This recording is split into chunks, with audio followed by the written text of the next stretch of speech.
Configuration astrale et actualité du jour, ce 3 avril 2009. Bonjour.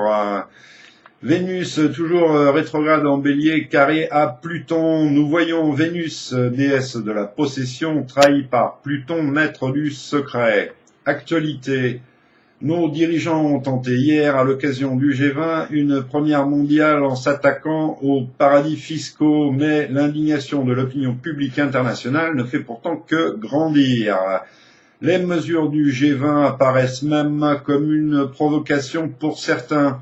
En effet, Pluton, qui vient de trahir Vénus, ne trahit jamais en vain. Son but ici est de soutenir une autre approche de sortie de crise plus radicale et basée sur la volonté du plus grand nombre. Uranus, la révolte, reste très présente. Actualité toujours, le sommet anniversaire de l'OTAN. Mars opposé à Saturne, Mars la force armée, l'alliance luttant contre le despotisme.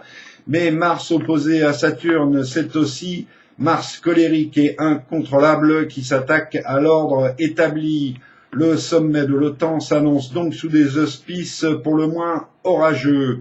Alors, quel rôle Mars va-t-il jouer demain et surtout après-demain? Il attaquera de front, il mettra toute sa folie dévastatrice.